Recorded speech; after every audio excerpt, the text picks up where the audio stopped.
Welcome to the Dan Dillman Live Podcast, where we question the history and mysteries of the past while exploring people and stories from around the world.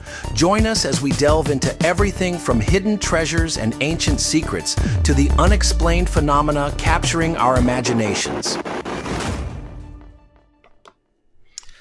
Good evening. Hey, what's up, world? Dan Dillman. Let me know if you can hear me okay. Tonight, I've got a very special guest, Geraldine Orozco. She'll be joining us momentarily. Just waiting for her to connect. I've already confirmed she is coming. So that will be happening. Ring in. I already see Snot and Jaden. So I'm going to, like I said, hopefully you guys can hear me. I know there may be a short delay between me speaking to you and your response. So let me know you can hear my audio just fine and that you guys are here, and we'll give a few of you time to join us. And like I said, Geraldine will be joining us momentarily. I'm excited about having Geraldine on tonight because she really is prolific in her areas of expertise. And audio's good. Right on, Snot. Thank you. She's an epigenetic psychotherapist, a clinical hypnotherapist, and a profound figure in the realms of spiritual healing. So super excited to have her on here. And like I said, I just spoke to her a moment ago, and she'll be joining us shortly. So here we are, without my guest on right away. But excited for you guys to be here. Looks like we got a few of you. I know apparently there's some things happening in the news today where folks might be watching that. But let's hope not. Let's hope you are dialed in here. So lots of cool and exciting things have been happening. I'm working on some new projects that I'll be excited to hopefully share with you guys soon as well. I'm working on other guests. Snot, I got your information on those guests. I'll be reaching out tomorrow. Next week, my special guest will be Terry Carter. So for those of you in the treasure hunting community, should be excited to know that my good friend Terry Carter will be on the show with me, and we will be making some magic happen, and that is next Tuesday at 7. Also, Robert Kreider, I believe he's going to be on with me the following week after that, and then so many other guests that I've got lined up that I won't reveal yet because I'm working that out. But this is a fluid and changing thing. So, and hopefully, let's see, can she do dowsing? I don't know if she does dowsing, but we are going to ask her. She should be coming on here soon. She said she was getting her computer to finish an update. I have a rule of thumb for myself. Do not do updates on show day. Boy, I've got myself stuck a few times. So something I just did this past weekend. So on Saturday, some of you may not know, but I operate a venue in California. And so we had a Bee Gees tribute concert. And these guys were amazing. They were called You Should Be Dancing.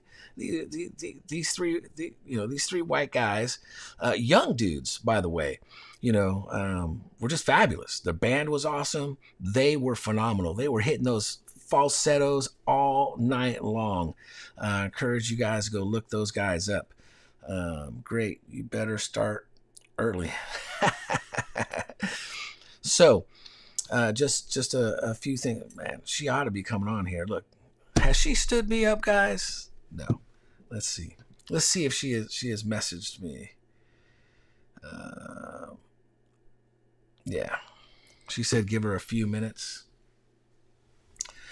What's happening, Brother Roger? I see you. Hi, Dan, just logged in. Good job on the short videos of our show. Yes, man.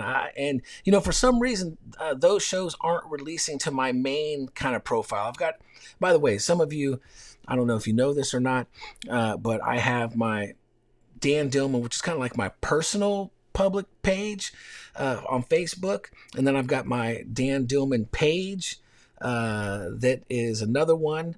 And I can't figure out how to merge them. At least I tried to merge them, and it wants to wipe out my personal one that's really my first one, and I don't want to wipe it out, but I like to merge them. And then, of course, the YouTube channel. We're even broadcasting on X, Roger. So I've shared our videos on X, on Instagram, on YouTube, and on my Facebook pages. But I love you, man, and I appreciate you, and looking forward to having you on the show again soon.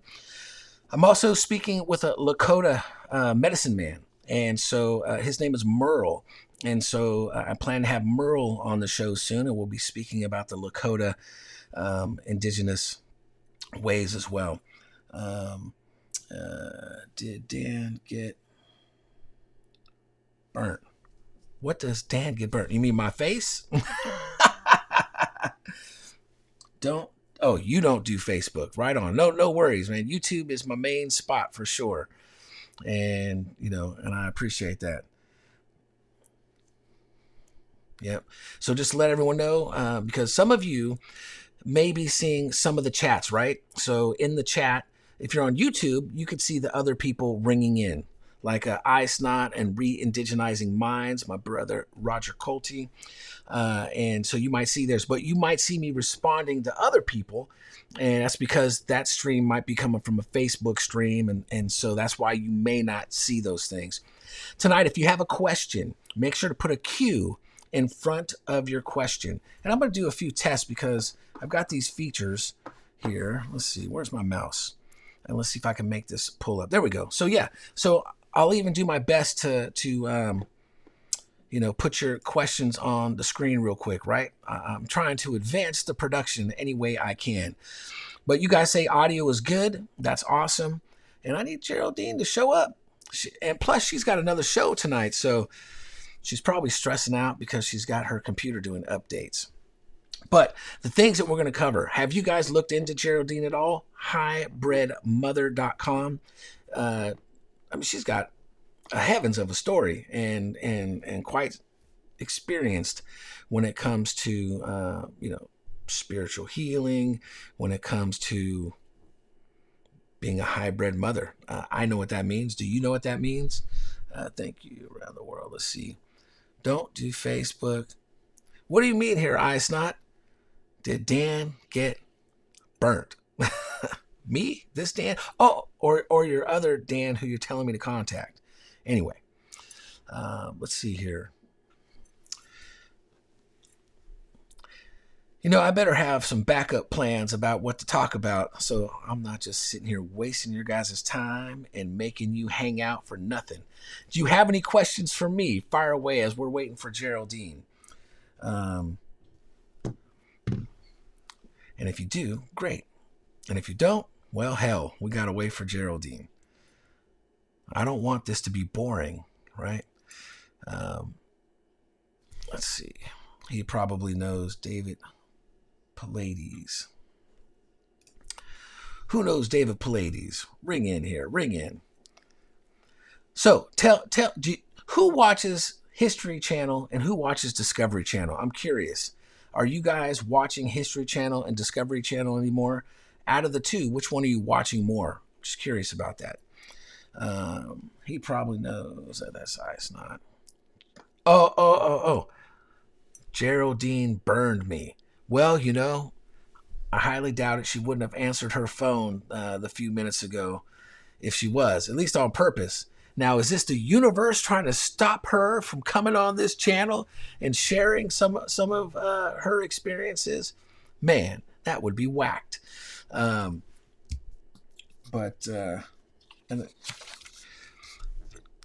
I'm just gonna start talking about some stuff, and then when she rings in, she rings in.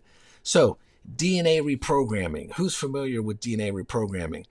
Who's familiar with epigenetics? Anyone here listening, dialed in with any of that stuff? For those of you who are just signing on, Geraldine Orozco will be with us momentarily. She was waiting for a computer update to finish, and she said she was ringing in right away. So let's hope that she does make it, because it'd be the second time in a row that something happened. The first time, the power. She had a neighbor's tree fell on the power line and took out the power for the whole block and shut down our show. And we had Eric on last week, and we were talking all kinds of good stuff. But yeah, let's hope she didn't burn me, Ice Not. Here we go. Missing for for real. Uh, Not I. Enlighten me.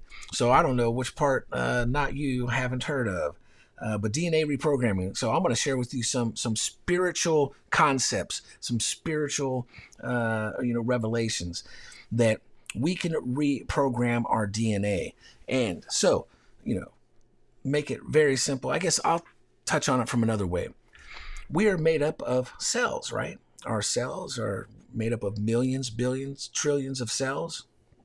All of those cells together make up the formation of the body, as we call it, and they are intelligent. Each cell has consciousness.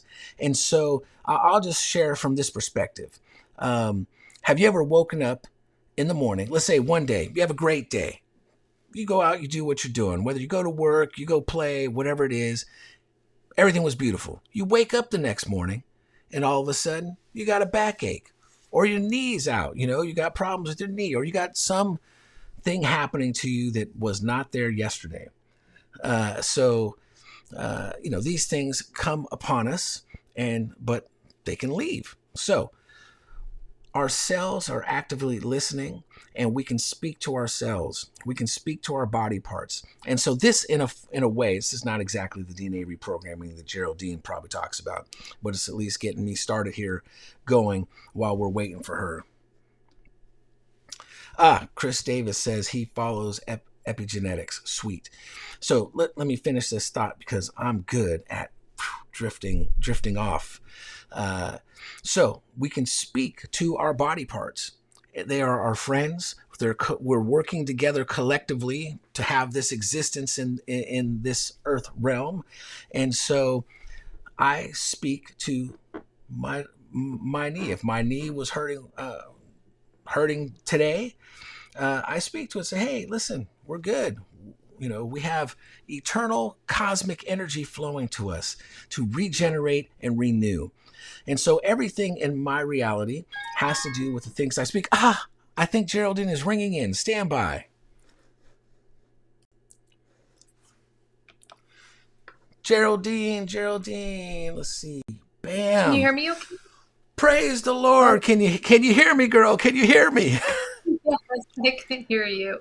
I'm All right. so relieved. Thank you. You're relieved. I'm relieved. I'm over here just talking nonsense right now, trying to keep people interested in staying on, just to hoping that you'll make it. I'm so sorry. I really apologize. My computer decided to restart and then my camera wasn't uploading, so very sorry for the stress. I hope it's smoother now. Right on. Well, you are here, and one of my buddies who follows us every week, I Snot is his name. I Oh, used to yeah? thought I used to think it was I Shot, and then I paid attention to it's I Snot. So Oh, anyway, he's all, Geraldine burned you. I said no, she would have answered the phone when I called if she was disappearing on oh, me tonight. no, absolutely not. I was looking forward to this. Well, it's a blessing to have you here. Thank you so much. I no longer have to jibber jabber, and I can be grateful that you're here and get this going. So let's get right into it. Yeah. Talk. Some of my followers may not know who you are. Hopefully, some of them do. I'm honored to have you here because you are such a wealth of knowledge and spiritual insight. Besides the fantastic personal story you have. So I guess with that said, just give a little background on who you are and what you do. Yeah, so my name is Geraldine Orozco. I'm an epigenetic psychotherapist and a clinical hypnotherapist. I'm also an intuitive life force mastery um, coach and trainer and teacher. Basically, I started many, many years ago teaching just meditation. That's where it began in 2008. And I opened Bay Area Meditation as a result of a growing meditation group that turned into a business, essentially, of corporate meditation classes and programs. At that point, it kind of just really blew into this meditation school type of thing. Yeah, and so originally, well, I can go to my story. I know you want to touch on certain topics of my past, but um, in 2017, I went back to school and studied psychotherapy, epigenetic psychotherapy, in order to really integrate some of the things that I was learning.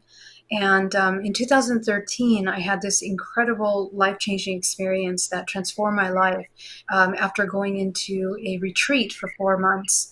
And that's where I discovered that, I had a contact experience. I was taken into another dimensional plane and shown hybrid children. I was taken to the planet Maya and the Pleiadian constellation.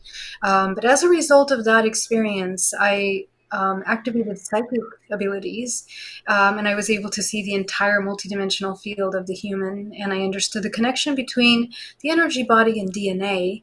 And that's when I started to deep dive into the genetics of energy healing and meditation to kind of understand the effects, vice versa. How does that happen? How do we store memory?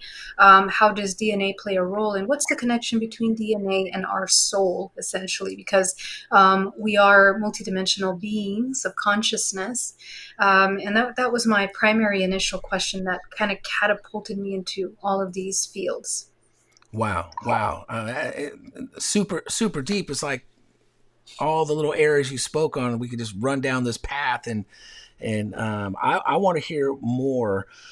Talk to me, and there's so much, and you also jump in at any time to tell me to direct this show, but tell me about the hybrid mother. So tell me about that. Help me to understand, not really to understand, but I just want to hear more about it. That experience and that awakening to that knowledge that was within you. If you can give me a little more insight on that, or share with us, about. Yeah, absolutely. So I want to preface by saying that before this experience, I had not had any kind of um, deep connection with concepts of ETs or aliens or maybe sci-fi. I really did not have too much of a fascination with that topic. So when this happened to me, it was so paradigm shattering that I really had to take a step back and kind of really integrate deeply the experience. And it happened after 4 months of disconnecting from everyone and everything in my life and going into retreat. I wasn't working. I took time off work. I wasn't, I was single at the time, and I just meditated from morning to night, maybe up to 9 hours a day. And this is where I began to do some deep internal deprogramming of my own mental belief systems. I began going back into my childhood. I began going into my ancestral lineage, and my questions were, what is love, and what does it mean to be a human? What is the purpose of being a human on this planet? And as I began to uncover the layers of conditioning, I began to realize that the role and the Geraldine that I had been playing up until that point wasn't really the true self. It was more like masks that you wear in order to interact in this world. And at the core of that was kind of this observer that really had no identity, no name. It was just pure life force. And I began to realize that, there's definitely a construct in which we exist. There is social engineering that plays a role in our societies. There's the influence of religion, politics, economics, our education, the way that it's specifically set up, that guides humanity into believing very, very strong belief systems about themselves and to embody these roles in everyday interactions. So it was at Wow. that point in October of 2013 that I went to bed regular, like every night, and at 3:33 in the morning, I'm woken by a brilliant white light, and I go to the window, my body paralyzes, and I'm being drawn through the window. I can feel myself dissolving through the window and coming back together again on the other side. Yeah, and these beings from this incredible lenticular light come six beings that are about 7 foot tall, and they look like grays, what we know as grays. They have giant eyes and kind of like ant humanoid type bodies, and they're very calm and peaceful. But in telepathic communication, they say the word calm, and the word calm, and all of the fear and the terror in that moment eliminates from my body, and I'm brought on board their craft, and their craft is extremely high technology. Wow. So as I'm entering, yeah, it's unreal. But as Can I interrupt real quick? But I don't want to mess up the flow either. It's just that's like I have questions that pop up when you're mentioning certain things. So I've had this theory that the grays are basically androids, or so I've had this question because I won't say that I've met with grays direct. I've had other experiences, but do you believe that those grays are in fact I mean, they are biological. There's just some other technology. It's been my impression. There's some other type of technology. I only describe it as robot or cyborg or whatever. But do you think that they're made up of life form, biologic like us, and that they have souls and consciousness, a soul basically? So the short answer is yes, but I also want to mention that there are thousands of versions of species of grays, and Okay. grays exist in many of the constellation groups and species groups. So we are very much a hybrid race. Like we are hybrid. Sometimes we have Middle Eastern bloodlines, South Right. American bloodlines, in us. In the same way, these species have many mixtures of species within them. So it's kind of mixed in that way. So the short answer is yes. There are certain beings that are more artificial intelligence in terms of being more mechanical and more robotic. There are beings like that. There are certain beings of that level of consciousness that are more artificial and maybe transhumanist, trans species Right. in that way. But in this case, these beings were definitely organic in that sense. Gotcha. Um, but the thing is that just like we're multidimensional, they are also multidimensional of a higher octave than humans. Mm. Um, Even though they are some sort of biology, it's at a higher octave. So they are less, I guess, in the more physical scientific matter, less matter as we feel the density of our bodies. They are much less that. Mm. And there's variations of that depending on their species. But yes. All right. We got a couple questions coming in real quick. And once again, I'm real good at messing up the flow. But I don't want you to lose. So Ice Not asks a question. First, he says, good to see you, Geraldine. Can you explain basic meditation? Basic meditation. So what can I, which part of basic meditation does he want to I know? I I don't think he meditates, is what I'm going to guess, and so he Okay, probably so wants just to continue. understand. He probably wants to understand basic meditation. Like, what can someone do who doesn't meditate? A basic to get started. I Okay, imagine that's what he's saying. He may provide clarity. great, great, great. Yeah, so just to give you a short understanding and overview, it's basically coming into the observer.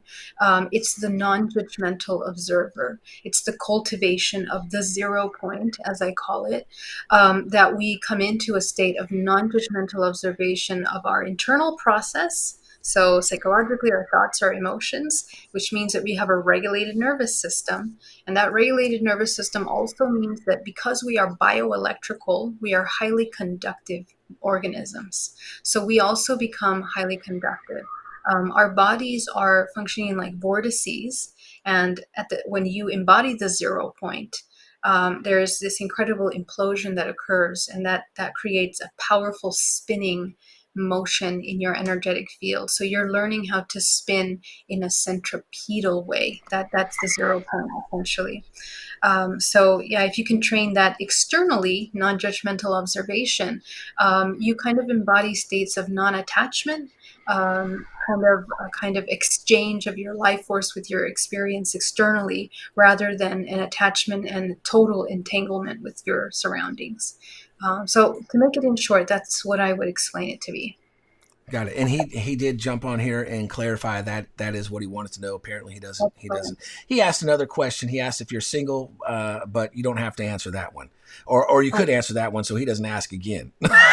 That's okay. I prefer not to answer. There you go, Einstein. No personal questions like that. All right. Yeah.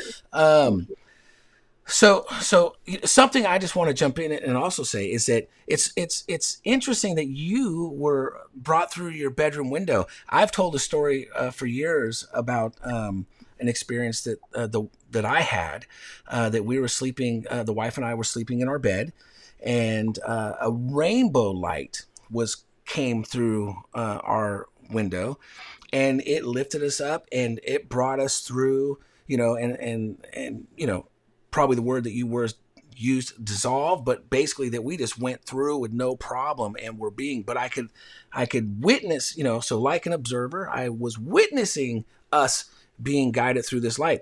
So that's pretty amazing that is your experience too, and it just gives, anyway, it makes me feel like, oh, this is, similar in how they brought us into their ships or into the light or to the other dimensions, because I don't remember much about that. I wasn't scared at all, but it definitely, and I wasn't flailing or anything. But yeah, that's awesome. I've never been through what you do, regression, right? So I've never been to that. It might be something that I Right. That'd be might need to interesting. do with you. Yeah, yeah, that would be fun. Yeah. Absolutely. Yeah, so maybe you can continue if you can remember where you left off with before I Sure. rudely interrupted you. No, no, not at all. Yeah, so as I entered into the craft, my aunt was actually in her nightgown, walking in between two tall grays that were about 7 foot tall. And this is an interesting part of the experience because it links to something that happened much later. But I'll come back to that at the end. And then I was taken into a room where I was shown three smaller grays, probably around 4 foot tall grays, that would present to me of a holographic prism of 8 layers. And from those 8 layers came out this incredible information. At first, it was an alien language, which I have not been able to find in any of the ancient languages of our Earth, similar to that. But the language is telepathic, and they basically downloaded a bunch of information to me that when I would observe the language, I would get images in my mind. And so Um, were they symbols basically? Were they some kind of signs and symbols? And so nothing Native American, no ancient Phoenicians, no Egyptian. It was completely unique. Completely. The closest thing that I can equate it to is maybe a combination of maybe some Japanese characters with Mm, mathematical equations, physics, and chemical symbolism all mixed into one. wow. But even when I try to look at some of the ancient cultures, I cannot find anything like that. So it was interesting to see that. Yeah. So, secondly, they showed me the Pleiadian constellation, and from the Pleiadian constellation, they narrowed into the planet Maya, and we traveled to the planet Maya. They took me there, and when we arrived there, they showed me two separate timelines in which I was a Pleiadian. At one timeline, I was a tall white male with long white beard, bright blue eyes, maybe about 7 foot tall. And another timeline, I was a female Pleiadian that was teaching in front of thousands and thousands of Pleiadians in the field. And basically, I had been doing that. So I didn't understand what that meant yet. Then they brought me back on board the craft and they showed me 8 little lights. And from the 8 little lights, they showed me four that manifested into children. And these children were completely incredible. They were a combination of humanoid and gray and also reptilian children that were just completely unlike anything I've ever seen. They were beautiful. They had the most incredible eyes. Their pupils were the size of our ocular socket. And their faces were very, narrow and fine features. But when I made eye contact with them, I was overwhelmed with the memories that I had been with them. I had a flashback of holding the child in my hand. I had a flashback Wow. of being inside underneath a light and a procedure being done from my womb into an artificial tank, a glass artificial tank. So, I mean, it was so vivid and powerful that, I started to feel so emotional because I thought, how can I forget such powerful emotions? Where was I the past 3 years, 4 years that I don't remember when this happened? And Yeah, basically, they removed them from me, and I began to ask, look for them and say, what am I supposed to do now? Because I was thinking I'm going to leave my human life and dedicate myself to being with them. Then they showed me the matrix, and they showed me the molecular structure of how the toroidal field of life force is in all living organisms. And they took me to the Orion Nebula. And in the Orion Nebula, for the first time in my life, I felt the most unbelievable peace. And I could see myself on Earth, I could see myself on the Pleiades, and time was just not something linear. It was something that existed simultaneously in that moment. Next thing I know, it's 6:15 in the morning, and I am upside down on this end of my bed. I feel like I got hit by a truck. My body's super sore. I have these burn marks here underneath my eyes, and I'm trying to call the policeman or the hospital, trying to figure out who to talk to or who to get help from. And I began to jot down all of the symbols that I saw, that as many as I could remember, in my notebook. And I couldn't even stay awake. It was shocking. I called my parents the next day, and it turns out that they actually had had experiences all their life as well. And it was the first time that we had that conversation. Yeah, and so Monday when I go back to work, I'm sitting in front of my student and I can see the entire multidimensional body. All her thoughts, her emotions, her feelings, her sensations, everything is completely transparent to me. And I could even hear the conversation of the person 3 houses down from my house. That's how Wow. sensitive I was. Yeah, 3 months. I couldn't even go to the grocery store because it would hurt to be in the body would feel, I don't know how to explain it. Your body would hurt to pick up the feelings of others, I guess. Yeah. Right, So that's, right. Well, no, and I can somewhat understand that, not at that depth. I mean, that is deep. That you are connecting with folks, so far away. For me, it's more once they've entered, yeah. my aura or whatever we want to call it. You would be far better versed at the terminology to use, but I can't even imagine that. I've got a few things that pop up when you start saying things. So you went to the planet Maya, right? Can you tell me, because you said jumping from Maya to Earth, the Pleiades, what do you remember about the planet? Right? To me, these are just little Yeah. things, but like, what was it similar to Earth? What was different about it? Well, it was incredible. And first of all, the Earth is a very very dark purple. So you know how we in Arizona we have red Earth, like it's like a terracotta color. So over there it's like a purple, a deep deep purple, and then close to black. Like a dirt color like that. And it has very jagged, stony, mountains and hills. It kind of looks like between Las Vegas and Arizona. If you've ever traveled on the road in that place, it can kind of Mm, look like some of those places, except a deep purple. really? And yeah, it's interesting. And the sky is has shades of like sunset colors, like we have sunset colors. And the interesting thing about my observation is that I did a show with Demi Lovato, who is a singer. She's a well known singer. Oh yeah, Uh, yeah. I met her when she was a little girl. Oh my gosh, how Yeah, yeah, yeah, strange. yeah, Wow. yeah. Well, let me see what you think about this because you met her. So her story is very similar to mine. She has a contact experience. Just we did a show about contact, and she did a painting on the Pleiades. And what does she describe in the painting? She says the Earth was purple and the sky was like a sunset. Wow. And I mean, I was shocked when I heard her tell her story. But her painting, I have paintings of it as well on my painting website.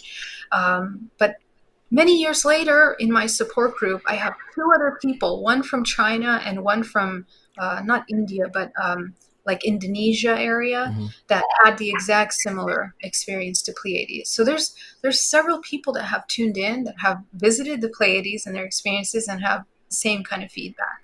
So I thought that Right. was interesting. And the Pleiades is where they say the seven sisters, right? The ancient ancient texts Seven. about the seven sisters. And Yeah. do you know what that mystery is? Have you been given any insight into why? Because so many different ancient civilizations call it the, similar name. Yeah. And clearly there's this connection to the Pleiades.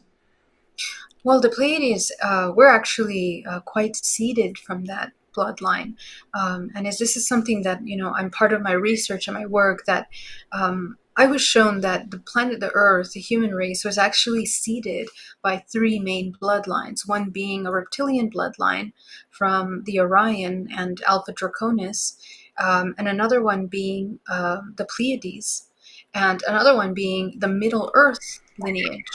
And these three bloodlines make up the human race. So we have these kinds of very profound connections on the entire planet Earth in our global history about it.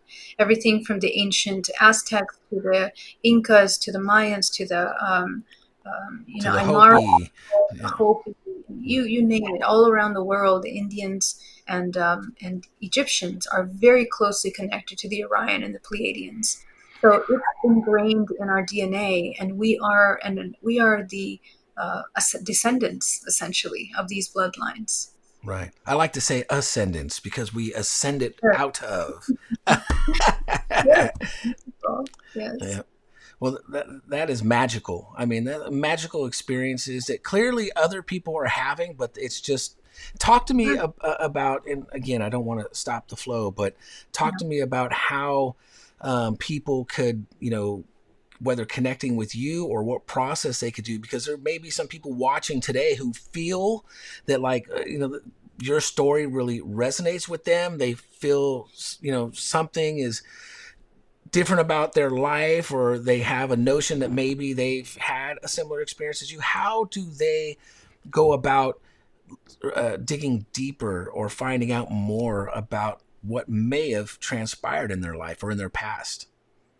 Yeah, so I have a few resources. One of them is my international support group, and you guys can join that for free at hybridmother.com. It's an amazing group, and we meet once a month, and we deep dive into all of these topics, everything from military experiences to contact and what the difference is and how does that take place. And we deep dive into the topics of ET, DNA, and the phenomena itself. So that is an awesome resource, and it's free. Another resource which deep dives into the deep healing and integration. If you have had a snippet of a memory, we call them marker memories. And usually those marker memories can open up an entire history of contact experience. And when you relive those experiences, you revisit them, you understand them and integrate them deeper.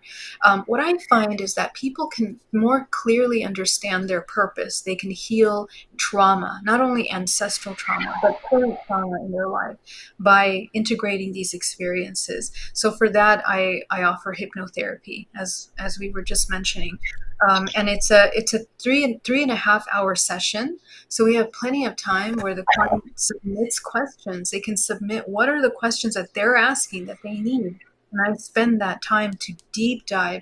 We incrementally, by the third hour, go into a very deep subconscious level where they begin to connect to the higher self and channel this pure information. So, Wow. I mean, it's my favorite thing to do. And every single day, I'm experiencing mind blowing experiences from people around the world. And it's very healing and empowering because a lot of times in those experiences where there was trauma, they discover gift or empowering understanding, and their purpose becomes quite clear.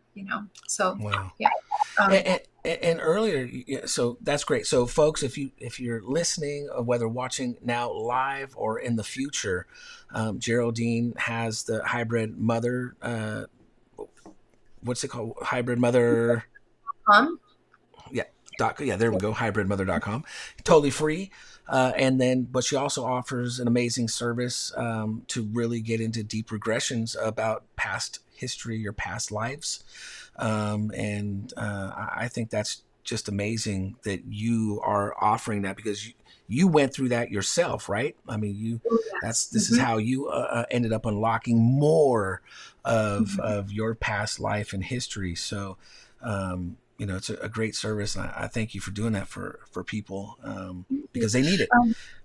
Yeah, and I want to mention that all of my hypnotherapies are public. So if you guys want to get an idea of what it's like to go deep dive into those memories, you can check out my website, and you can listen to my hypnotherapies there. Awesome. And what's the website? Should the hybridmother.com. Hybridmother.com is one of them. The other one is GeraldineOrozco.com. That's where I have all Okay. my services, but you'll see the links to both there. So it's all there for you, either one. Okay. Awesome. Mhm. Of course, you bring, something you said earlier. Did you say reptilian Uh-huh. hybrids? Yes. So when I was a little kid, I used to have a reoccurring dream, right? Mm. That Yeah. reptilian beings were. It was always at my grandmother's house, so it was always the same place, Wow. always the same situation, which was simply my grandmother's house at the time. It was in Petaluma, California, and it was a 3-level house. So upstairs, were the bedrooms where we'd be sleeping generally, but then there was, you could go downstairs a level. There would be the laundry room, and then you go downstairs again. It's like this, it's like living room / other bedroom that my uncle would stay in. But every time I had this dream, these guys, I used to call them Slee Stack, because I don't know if you remember the TV show The Land of the Lost. It's probably before your time. You're too young. No. Anyway, uh, there were reptilians who were kind of like the bad guys. They were reptilian guys, but they were intelligent. So, point being, they were very humanish reptilian beings that would come into to my grandmother's house, and only I would be awake. Everyone else would still be sleeping. And so then, the first time I like ran downstairs. Basically, that's why I told you about the 3 stories. I ran down all the way to the downstairs. Now the thing is the first time I had a little bit of fear, like, oh, these guys are chasing me and no one else is waking up. But by the second or third or fourth time I had this darn dream, reoccurring dream, I wasn't scared like they were going to hurt me or anything, but I still wasn't down. I still wasn't 100% down with, having the experience. So I don't remember if conversations were had. I did stop running from them, but we would still always get down to the basement area. So do you read into anything from that, or have Oh my God. Well, tremendously. I mean, that's huge. So, first of all, I would love, you should come to the group sometime and talk about this. But the reoccurring dreams are super, super important. And that's a very marker.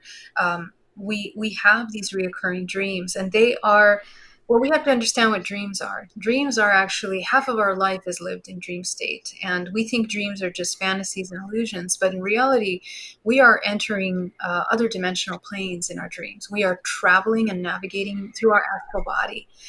So we are living many alternate lives. And so in this case, a lot of times when these dimensions bleed through and we are at the perfect vibrational frequency in which we can tap into these dimensional planes, it feels like a very vivid experience, just like you're having. So that is contact. That is what contact is.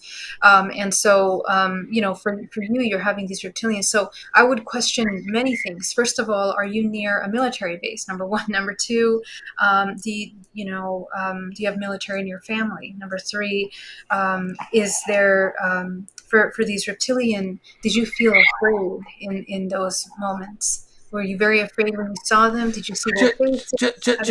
Just at first, just the first time, I would say, like, whoa, hold on now, these guys, are really here in here and following me. Like I said, I don't even want to say they were chasing me. They weren't running after me. It's like I was getting away, going down to the basement. They were just coming real cool, and and I never felt like they were trying to snatch me.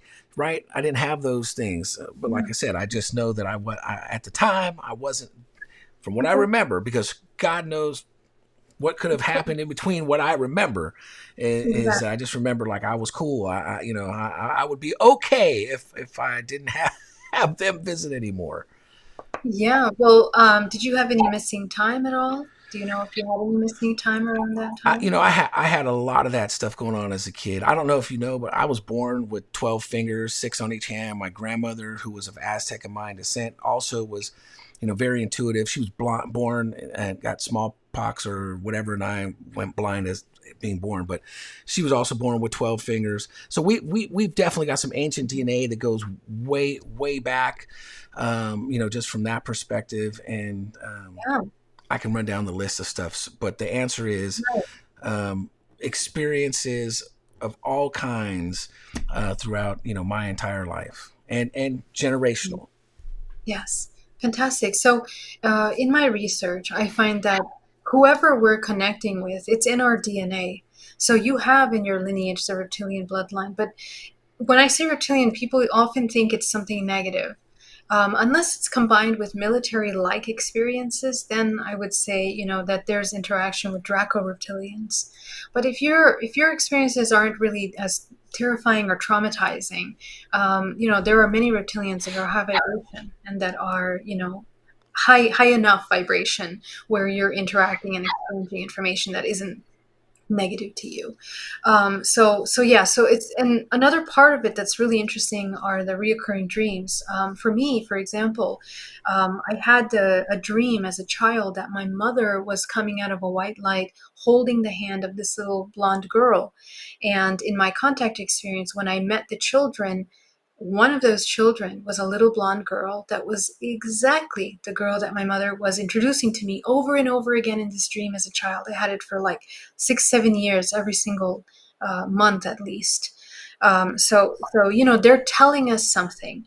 And another part that I want to mention is that these dreams, we might think that they're happening in that moment, but we are waking up consciousness in the middle of a timeline of an experience that we don't really know when it began and when it's ending. And that's why, when I think of past lives, we're really tuning into simultaneous timelines.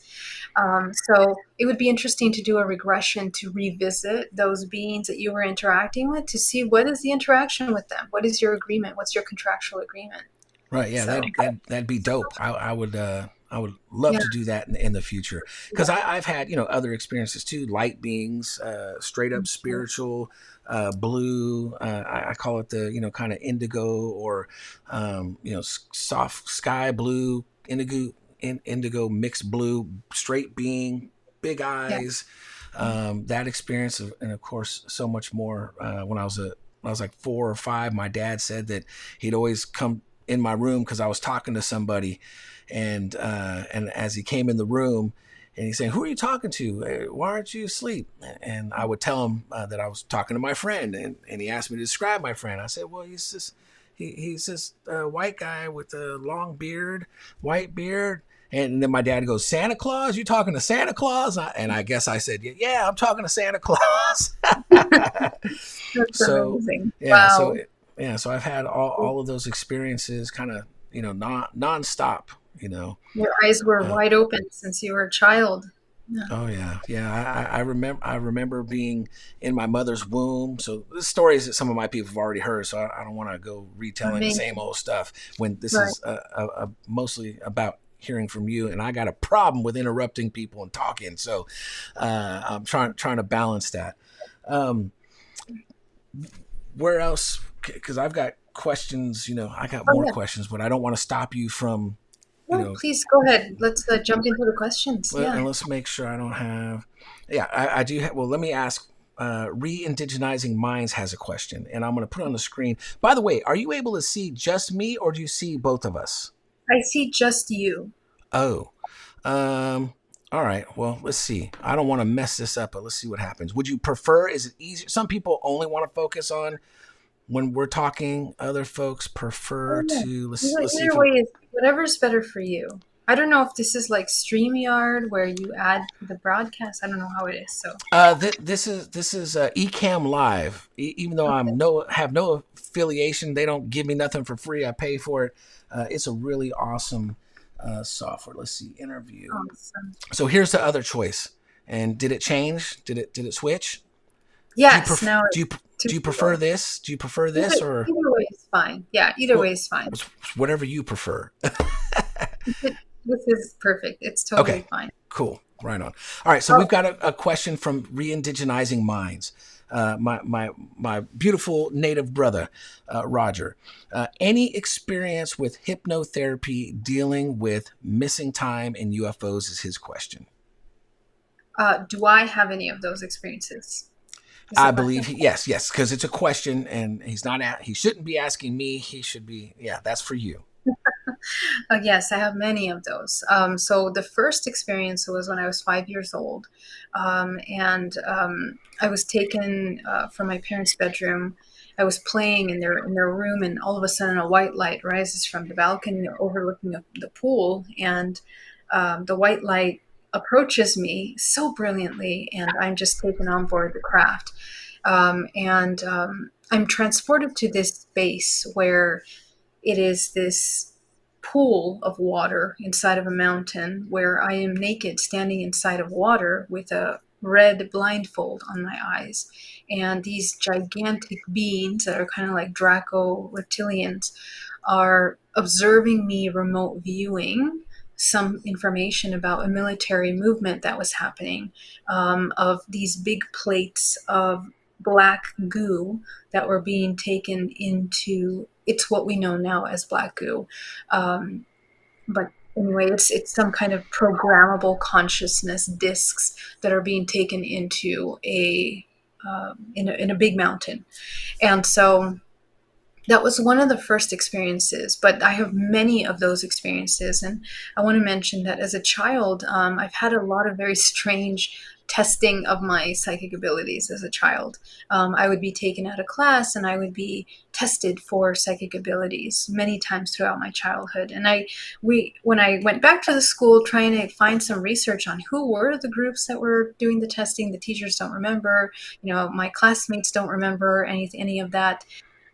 So it's very strange. But fast forward to the in when I was 16 years old, living in South America. I was walking down a cobblestone street going back home, and next thing I know, everything goes black, and I'm transported into this black empty space. Again, there's a white light above me. There's beings around me. I can't quite make out what they look like. Just feel the presence of them, and they begin to focus on my body, and they hook me up to this system that begins to infuse in my body some kind of technology. And it's kind of shocking at that moment, but next thing I know, I lose consciousness. It's about 3 in the morning, and I wake up in my bed. And I was 16 years old. I was a virgin. It was the very first time that I felt sexual arousal for the first time in my life. And a couple of weeks after that, I became very sick, and all the doctors were wondering, what happened. I went to the doctor. The doctor did examinations, and he was able to find that I had scarring as if I had become pregnant, or already been pregnant before, and I was experiencing pregnancy again, but I was still a virgin. So the doctor could not understand what was happening. He thought maybe, some kind of anomaly that was happening to me. And a couple weeks after that, everything ended. I had like a miscarriage kind of situation, but once again, there was no force, there was no show of the pregnancy. Back to the doctor. The doctor can't really explain what had happened, and everyone just kind of looked over it because the doctor said it's fine. We don't know. You're fine.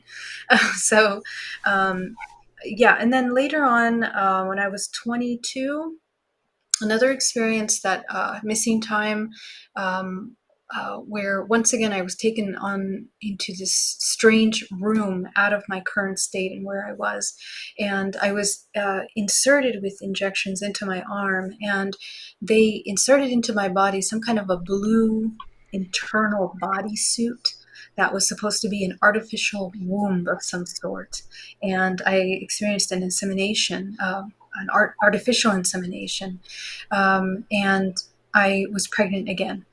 And these pregnancies happen right after the death of my partner, and it was very strange because unfortunately, when he passed away, it was a shocking moment. I went into really deep depression for couple of years after that. But the pregnancy was about 6 months after he passed. And when I went to the doctor, told the doctor, there's no way. It's been 6 months since my partner died. It can't be pregnant. It couldn't have, delayed that long. It wouldn't work.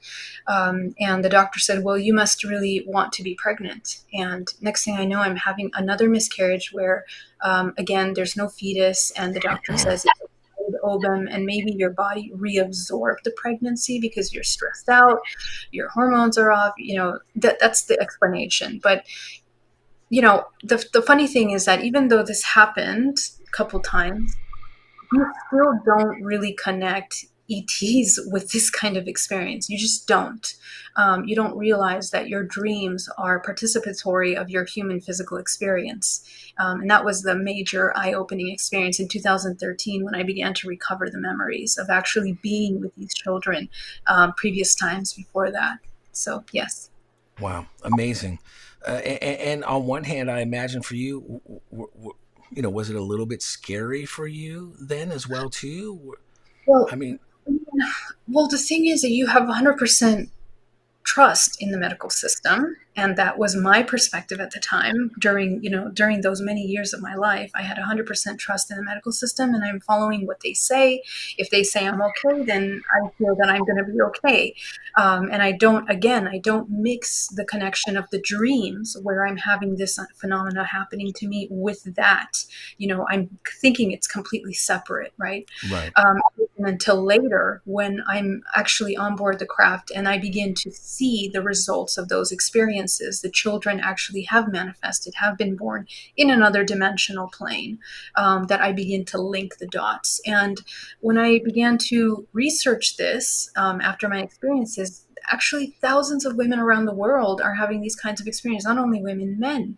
So now I'm realizing this is either we're going through a collective psychosis in which it's the same thing every time, or we are actually creating in more than one dimensional plane. And right. it definitely seems that is the case. Mm-hmm. Yeah. And I fully subscribe to multi-dimensional existence because of my own personal experiences that I've had. Um, but you did say that you were given some answers. So, are there any answers that you were given as to why we, or really through your experience, but we clearly are having this multi-dimensional experience? What was the purpose of that? These experiences. Why? Um, and then is this the one that for some reason we're holding on to tight and we keep coming back here, in the quote unquote waking up to, this particular stream or universe or dimension of reality? Yeah, so these are very complex, deep topics. It's very hard to have very short answers to these kinds of things because we have to understand many things. First of all, the construct in which we live is very much a holographic construct. We need to understand that first. Matter is not a solid form, and our lives aren't exactly finite. We are infinite consciousness, and we are infinite potential, which is fractalized to experience this lifetime temporarily.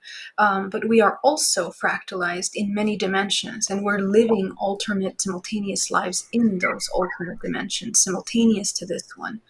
And we become aware of that when we go into dream state and we tune in to those simultaneous lives and we recover that memory.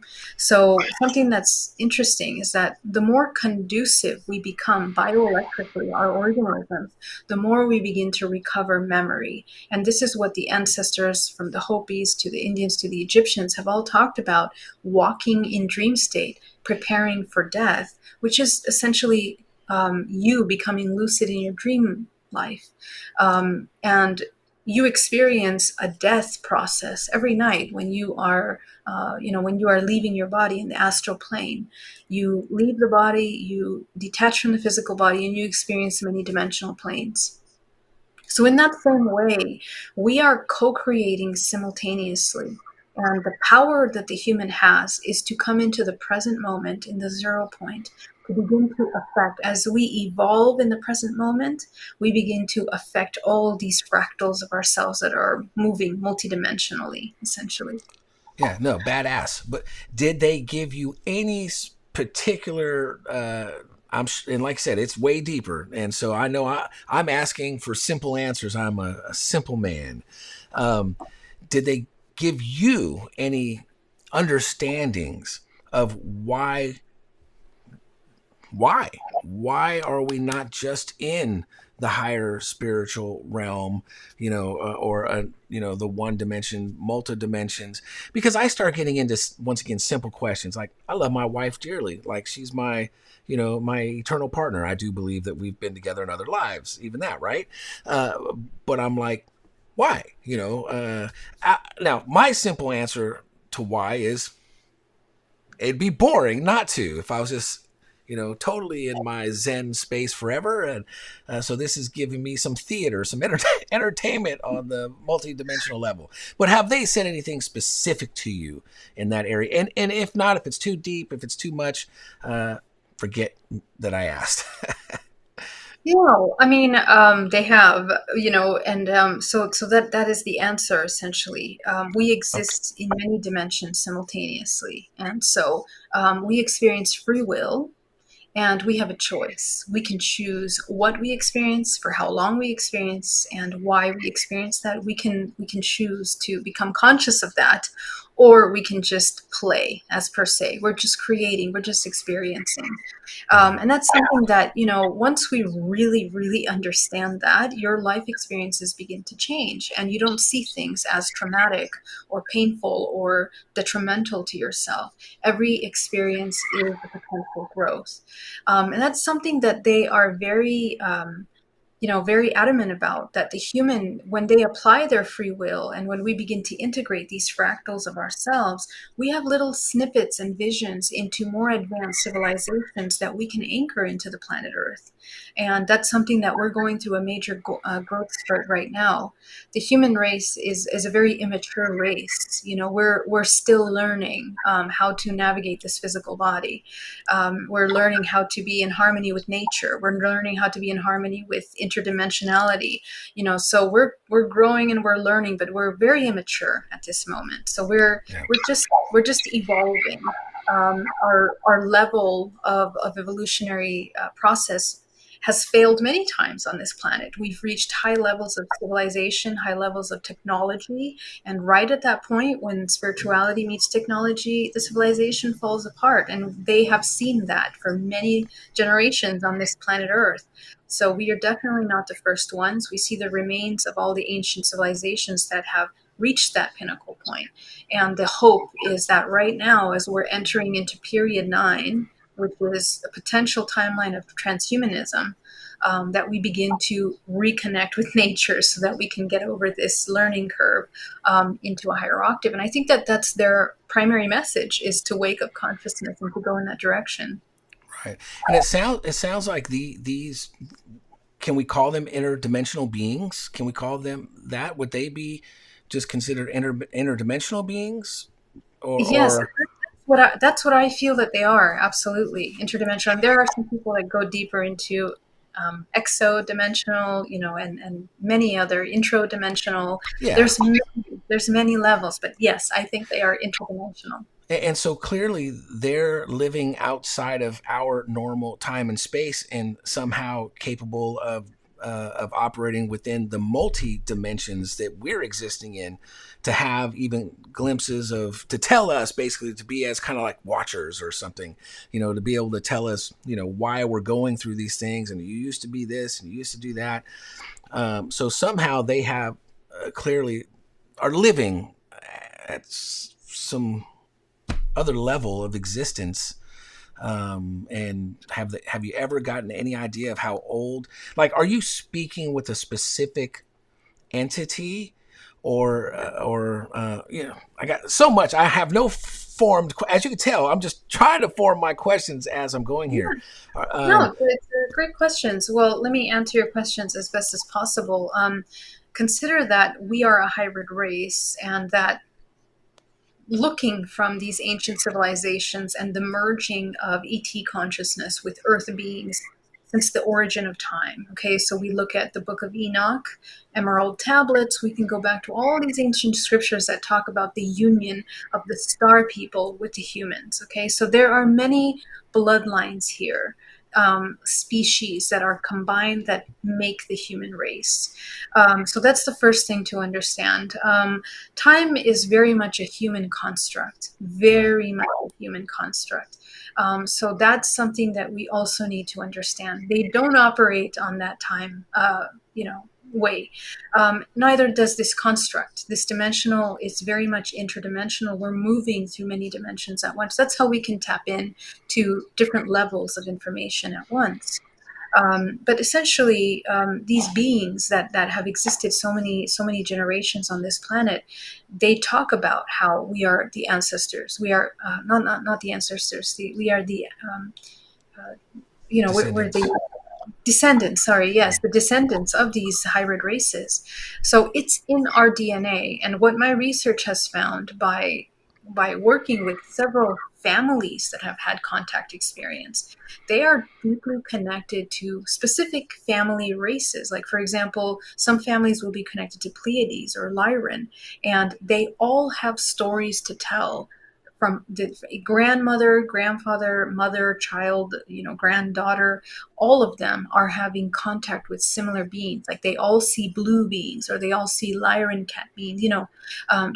It's in their DNA, and it seems that we are evolving through our human experience, but we're also evolving together, collaboratively with these species in their evolutionary process. Right. So it's very interesting. It's like we're hand in hand evolving.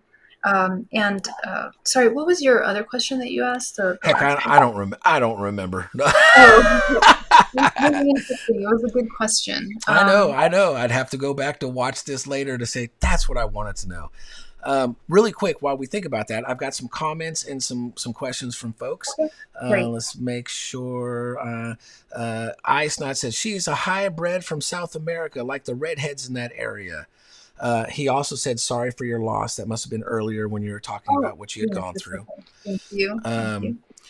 Re-indigenizing minds. I know his name is Roger, but his handle, Re-indigenizing Minds, says they may have also downloaded Geraldine with data during the missing time experiences, and I think you kind of say that, right?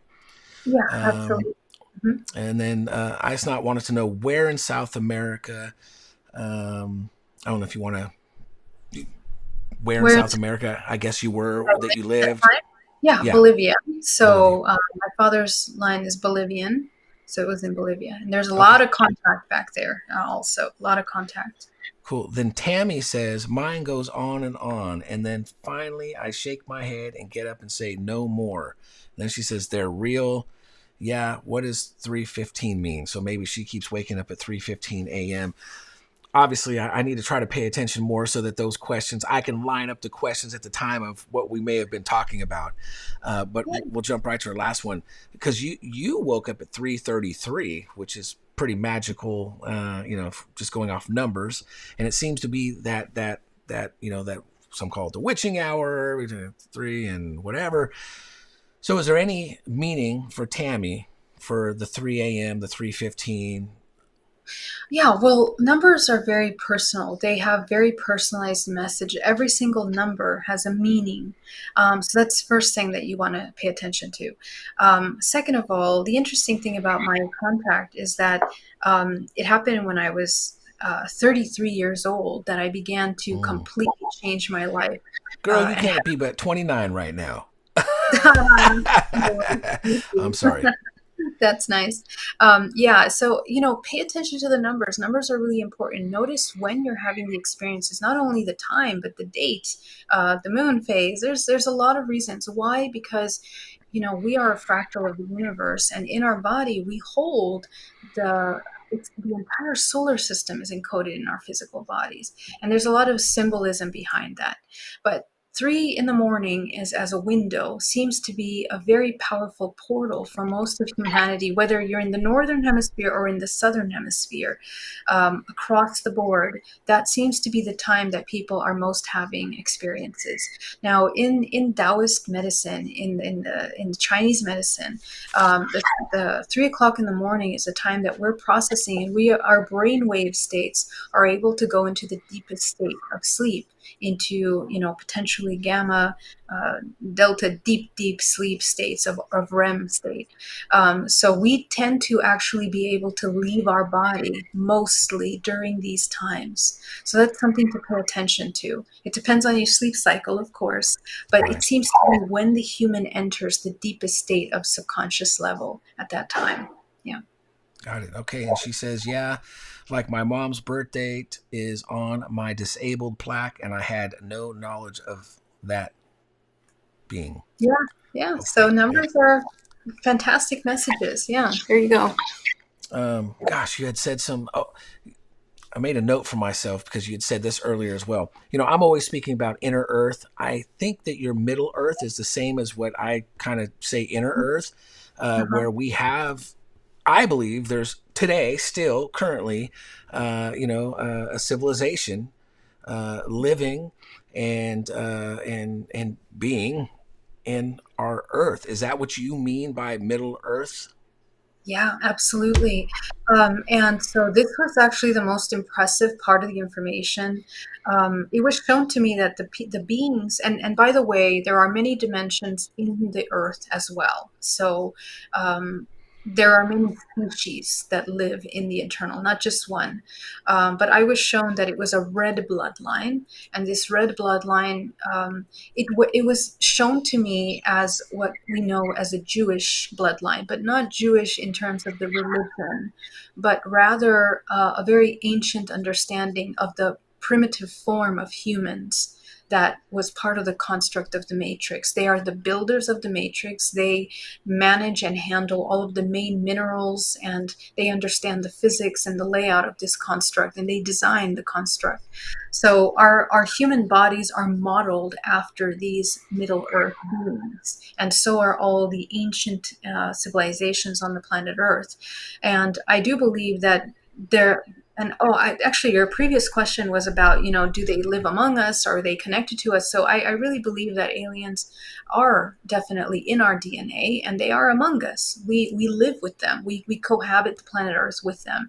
And there are many shapeshifters, people that Oh are, yeah, I've met yeah, some. yeah, me too. It's completely shocking, but it's Yeah. completely a real thing. So we are completely engaged with them. We don't always need to look up at the sky to look at UFOs. We very much are engaging with them, and in a lot of realms. Right. One of the things that I don't share with a lot of people, but I'm convinced that there is still access. First of all, I believe our government over in the Grand Canyon is absolutely protecting access. One of the major access points to Middle Earth, to Inner Earth. It's where the Hopi even say, "Hey, we came from." It's where the ant people, right, graze, helped us. It's also where they say the giants too. So they also, so falling right in line with even what you're sharing, the native oral history has stated that the giants, so there's a race that are in Middle Earth. I'm gonna start Right. using Middle Earth, by the way, instead of Inner Earth. It sounds so Sure. much better to me. It resonates better with me. So thank you. Uh-huh. And then of course we'll call them the Greys or the Ant people being there. But I believe that there are still portals, other places, even like Arizona and Utah, other places of Utah. This Mm. particular place I'm speaking about is definitely southern Utah area, Four Corners area. Mhm, mhm. So I think there's still, when I say natural, there's a natural way to get down there through existing tunnel systems and whatnot. But I still believe you got to go through portals once you're in there. But I believe they exist, and some people may call me crazy for thinking such things. But I roll with my Native American oral history way more than I do with someone trying to tell me today that it doesn't exist. They weren't around Oh, then. yeah, No, I think that this is already quite proven, though. I mean, we have a very intricate underground tunnel system around the entire United States, connecting all of the military bases, and especially in those hotspot areas of the Four Corners and the surrounding, states are very, very part of underground programs, military programs that are connected to advanced technology as well. And it's interesting because they are very close to a lot of these sacred sites, and these are Right. vortices, these are portals. Um, Shasta is also another portal. I mean, Yep. not only do I know about this, but I've experienced it myself. When I was in Colorado, I was taken out of a conference one time and taken into an underground base that was about 33 floors underneath. And, I had a whole experience happening there that involved two other speakers of a conference. But these underground bases absolutely exist. And another part of it is that they have exit pathways all the way to the ocean, which, by the way, we also have many under ocean bases Yes. Yeah. we Agreed. we're just going to start learning about in the next couple of years. But yeah, so the entire under earth and even the oceans are filled with bases of these beings that are moving in and out of the planetary system, other dimensions. You can look at Coraline Corey's film A Tear in the Sky, which really elegantly explains the science of the tear, which is that portal that Mm. is opening. It's a rip. Oh, so terror in the sky, not terror in the No, sky. no, I like a haven't whole. watched it. I remember hearing that, but I was like, terror in the sky. I'm not interested in watching anything scary. No, no, it's not scary at all. It's amazing. Definitely check it out. Yeah. Okay, dope. We got some comments here. I just want to jump in real quick. Re-indigenizing minds. I think once you shared Bolivia, he says Bolivia 3.25 times 4 equals 1300 south. Paracas, Inca, Peru, and 1300 north. Angkor Wat, Cambodia. She's right. Magic in numbers. Yeah, there you go. Those are the coordinates. Interesting. That's Yeah, very interesting. and Roger is he is the only one left from his native ancestors who has all of the coordinates, all of the GPS locations. So yeah, he's a wealth Yeah. of knowledge in that whole area. He's an expert, and he's the only one keeping that tradition alive. Wow. Um, I've Well, got I'll add oh to that just really briefly, just about the underground bases that, we also have ley lines, which are runways of energy in the earth that connect the portal system. And they're very much in connection. So if you look at those numbers and the locations, all of those locations he named are very sacred sites for a reason. Temples are built around that, sacred sites are built around that. And it's a practice that people used to practice for many generations to yeah, anchor in the portals of that space. right. And these portals connect us to other planetary systems, by the way, not just the inner of the Earth. For example, the portal in Paracas and all of these areas like Tiwanaku are portalways that connect to Venusian planets, Orion, Pleiades. Many have talked about entering into the door and appearing in another timeline, in another planet. Right. So that's something that we are very much experiencing. Yeah, I haven't shared this with a lot of folks, but I've had a theory for a long time that a lot of these locations, like you just mentioned, where we have these ancient, temples and sites, and where they said, "Oh, they disappeared." I'm going, no, they're still here. They're just in the dimension, and we've only got this residual. We're going, oh, look at this old walls and no, man, and you just can't see it, but there's a veil to be removed, and this fantastic city is full of beings right now. I see the Um, same. Yeah, yeah, exactly. yeah, awesome. Kurt, let me read some of these things. Kurt said, "Sounds like a road trip to Middle Earth from Bolivia. Let's go." What's up, Kurt? Tammy says, "I told my dad there was a UFO in our backyard on the grass, and he laughed at me still to this day." So, Tammy, you were seeing some stuff, and no one believed you. That's all right. It's happened to the best of us. Come to the group. Oh, Come to the and she listen. She says, "Yes, I lived by a base." Okay, So she interesting. was So that's a bio-based. whole nother conversation, maybe for another time. Yes. But there is a lot of involvement from the government in the ET experiences, and there's a Oh, big difference between that. So yeah. yeah. I was given through a dream, which, as you and I both know, is more than a dream, that Mhm. a Yeah. lot of abductions are in fact government. When Yeah. I say government, some black ops, right, fund it Correct. somehow through government. It's not like your congressmen and senators are doing this, but that they have the technology of craft, what we traditionally call UFOs, and are landing, snatching people. And I specifically have seen them where they come and they're in this in like a suit that makes them feel kind of like they're alien, and hit them, with a drug, Yes. do whatever they're doing, run their test, and boom. And so I know that to be a fact. So that's awesome. I think that Exactly. you're saying that as One well hundred as, percent. 100%. And we'll maybe we'll talk about that in another time, but yeah, because it's a very deep topic, and I've had that experience when I was taken to the underground base. We were drugged, and I want to mention that a lot of these. exactly what I saw. Not with Yeah. you, but just Yeah, but a lot of these experiences. That's why when you come to the group, I can tell you immediately if it's a military experience or interdimensional, because interdimensionals will not do that kind of thing. And they also will not leave these terrible marks on your body. That's another part of it that I want to mention. And there's many factions, the hybridization program, one of being one of them. But there's also other kinds of testing that the government is doing for our DNA in order to create clones. There's a cloning program, and it's led by the nuclear biological nuclear warfare department. It's a covert faction of that department that focuses specifically on DNA. That's what these abductions are about. And we didn't get to that part, but yeah. something Well, to remember. I want to cut in right there because one of my questions I had written down for earlier, and this just spawned the reminder, is I was going to ask you if you, because you said that you were being tested for psychic abilities. Yeah. Were you ever tested at any, like by doctors or medical people, like running tests on you? Do you remember anything like that happening to you? Like, traditional, this waking state, but like, at the doctors and them running tests on you. Do you have you had any of those experiences? Yeah, so not at the doctor's office, but the doctors came to the school to do the testing in the school, wearing white lab coats and trying to show me flashcards where I would have to guess what is on the flashcard, looking at ink blots, those kinds of psychological testings that were really popular in the 80s and 70s. That's what was happening. And a lot Well, of people experienced that. Mhm. oh, sorry, I don't want to stop you.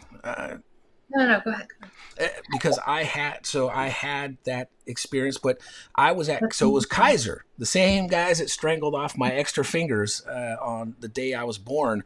So my mom, matter of fact, one time the doctors told them, because I've got what we call the nubbies. It's the nerve endings for my extra fingers, because when I was wow. first born, your cartilage Mhm. still, bones haven't hardened, so they strangle, they basically strangled my fingers off. But this was probably like when I was 6 or 7 years old. Mhm. Kaiser tells my mom, "Hey, let's get these, take him in and get these removed."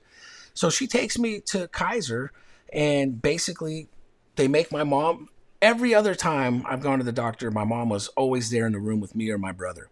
They purposely, had her go out, and they said, "Oh no, you don't want to be here," and so they had me alone. And so first they tried to a traditional thing. They tried to get the ice cold stuff and they tried to burn off, my nerve Mhm. endings with Yeah. ice, burning it off. And it just hurt so bad because even when I play sports, I used to have to put band-aids because if I nick it, it's like the nerve endings. And so I was screaming, stop. So I started fighting and wouldn't let them know. And then it calmed down. But then they were taking samples from me. They had some little circular, like circular razor thing. And they went and took and did a little spin on my skin and took samples of my skin, and they started doing other tests on me while I was at the doctor. So then I go and tell my mom, I go, hey, they tried to burn my things off. Yeah, yeah. Well, they said they were going to try to take them off. I said, yeah, but they were also, look at this scar right here that they took some of my, took some of my skin from me, and they were taking blood from me. And she goes, no, they weren't. Anyway, it was so weird. Like she was hypnotized in that moment of Mhm. complete denial while I'm sitting there showing that to her. So anyway, I don't want Yeah. to be too get too far off, but the bottom line is that crap was happening to me at Yeah. Kaiser. Yeah. with them. So I fully believe they were taking genetics because, you know, I also have in my teeth, I've got multiple, you know how I guess most people have one root, maybe two roots for two. So I've got many apparently. So I've got extra nerves or extra roots in my teeth as Wow. well. So, you know, they're straight up doing testing, you know, and taking samples when I Yeah. didn't want that to happen. So Yeah, that's really interesting. I've heard a couple other stories of someone that had six fingers and on both hands in Asia. I forget what city it was. And actually, they did come to my group a few years ago, but they had a similar situation where the government kidnapped them and did a bunch of testing on them.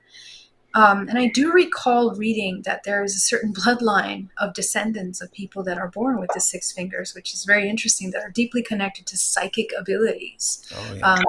part of your genetic structure. But definitely, the government has a tremendous interest in people that are highly multidimensional, that have higher faculties developed, and that have anomalies in their physical body. To the point where, you know, remember that we are feeding a system, an algorithm with our phones and our cell phones, with the inputs that we put in. A lot of times we are kind of biomarking ourselves in the field. And anytime that our electromagnetic field becomes really big or really expanded, that is definitely felt by these systems. And it does somewhat become a target of interest. At least in order to understand what's happening. So, what I discovered in my life experience, to bring it back to that, is that, you know, I had been targeted at a very early age, and that my life took a turn in a completely different direction as a result of that. The way I was, the careers that I chose, the activities that I was doing, depression, emotions, things that have happened to me were very much linked to that kind of targeting behavior. But once I became aware of what was happening, I was able to change that. So I think that the moral of these stories is essentially to understand that if you practice free will, if you come into the present moment in the zero point, you can direct your creation. You can alchemize any targeting. You can alchemize and work with your energetic field to move into a state of creation that is untouched in this way by any of these groups. And that's what I did in my own life. And you can do it too. Yep. Everyone can do that kind of work. So that's the They stop messing with me. I'm with you, sister. I stand into my spiritual exactly, power and say, no, no, no, not no more. You got exactly. no power around here, you know? Exactly. And So that's the most important thing. So, all of you that are experiencing this, that feel helpless, please understand. And I have a YouTube channel where I teach these things in depth. You guys can check out the YouTube channel. It's free, obviously, to access that information. awesome. Let's run through a few more things. Some folks have asked some questions, made some comments. Getty D Long has a question. Matter of fact, can you see it if I show it on the screen? Do you see that there? Oh, yes, I can see it there now. Question: is Bigfoot a race? Oh, Do you know if yes, yes, it is. It is a race, and it's an Earth race. But they do travel through the portals of the Earth to other star systems. You know, I've actually seen several of these beings. Actually, here in California, up in what is it called? Like by Livermore, around there, around that area. They are very proactive and they are interdimensional. And again, there are positive ones and negative and ones that negative? You're right. are very aggressive. So yeah, but you know, you can communicate and connect with these beings if you are in alignment with nature. You will have a more harmonious interaction with them. But if you are more service to self, more materialistic, it's going to be very hard to connect with them because they target that kind of energy. They don't want that kind of energy around them. So just something to know. Yeah. And I'll share this one. It just says redheads. Bolivia was on Ancient Aliens. Yeah. And So, Getty gives a thumbs up. Re-indigenizing Mind said spirit path or ley lines of the dead. Orbs travel on them. I think when you were speaking about ley lines, he was ringing in commenting on that. Getty says I felt them like time bombs of downloads. mhm. Ice says Eisenhower. Yeah, I don't know at what point he was saying that. Price Productions joined us and he says, I'm late. That's all right. We started late too, brother. We started late Welcome. too. Yes. Kurt says, just the fact that you have had experiences, dreams, and such proves you have what they were looking for, a la Wild Man Gene. Maybe he's talking to me, but he's definitely talking to you too. Yeah, Um, absolutely. Tammy says, in our blood line rate and our blood I'm rate. Anyway, retype that, Tammy, because I don't. Oh, her blood type is rare, is maybe what she's saying. Okay. Mm-hmm. Put thumbs up for Dan and Geraldine, please. That's ice now. Put thumbs up for us. That's right. Send us hearts. Send us thumbs up. Do whatever it takes to show Geraldine some love, and I don't mind being loved as well. Tammy said thank you, and Getty DeLong said felt that. So, Awesome. Thank you so much. Man, there was something else that there's so many other things, and you've got to go at not like 8. What time do you have to go? Actually, pretty soon. Pretty like soon. Okay. All right. That's okay with you because Of I have course. to prepare for another one. No, Yeah. you can't go. We're holding you captive here. Hold on. Let's sending tractor beam now. No. Gosh, well, and Michael Freehawk just rang in and says, "Love you guys. We love you too, man. We love you too, brother." See you, Michael. Ice Not says Bigfoot is from 8th dimension. Interesting. So, I know what I want to say is that, the giants still exist today. So a lot of folks, think that the ancient giant race, and I'm going to, hopefully you'll co-sign, you're shaking your head, which is what I was hoping for, is, a lot of folks don't know that Bigfoot sightings are really ancient giants as well. And they're being interdimensional, and they could just be, shape shifting, but that's not even really the word. Just giving the appearance of this, hairy man, woman, when they're ancient giants. Or would you say that there's absolutely a Bigfoot that's like Bigfoot, hairy man, and giants? What would you think about that?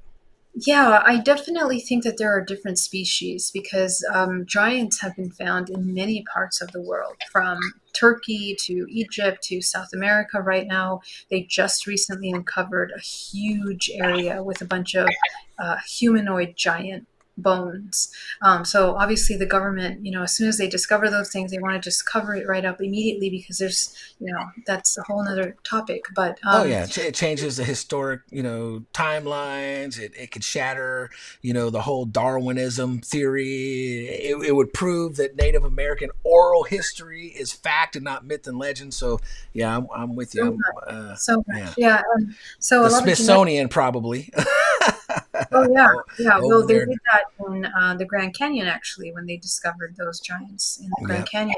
I don't know if you know about that, and Mm-hmm. Egyptian remains and artifacts that were found in Arizona or in the Grand Canyon. Sorry, but essentially these giants are many different races. I think they are descendants of the Nephilim races, but there are many, and they come from many different star races. However, genetically, what's been shown is that they do tend to have this red hair phenotype, which is going all the way back to the Aryan race, the original Aryan races in Europe. And so that's something that's very interesting to understand, that at some point these giants walked the entire earth and there was a connection between them, spiritually, emotionally, and they had a very profound connection to the Orion constellation, as well as the Pleiadians. That's something that we're finding across the board in all of these ancient ruins. So to answer your question, I do believe that they're separate races from the Bigfoot. Bigfoot is a very specific race, and it's a large race that is, again, interdimensional, different from the humanoid redhead race of the giants that were. And there's many races of these Anunnaki type giants that existed throughout history. Yeah, my grandfather and uncles, as a little kid, taught me that that they came from Atlantis. They're like the white giants, redhead giants were from Atlantis. That was something that they had Yeah, shared with me from a very very young age. So yeah, you yeah, know, exactly. They are descendants from these Atlantean races. Yeah. right. Let's see. Tammy says, "What about the werewolf?"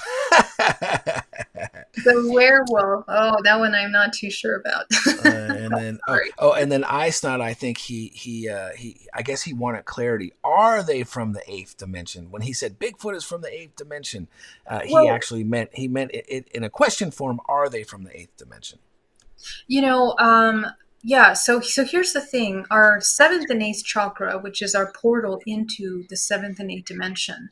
The seventh is the Akashic records, it's the DNA of the earth.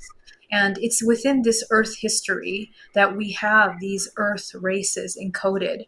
So I think you're quite accurate to say that they are from the eighth dimension. But I will say that I have seen Bigfoot type species in many other dimensional planes, like 11th and 12th, that connect with Syrian groups and Pleiadian groups as well.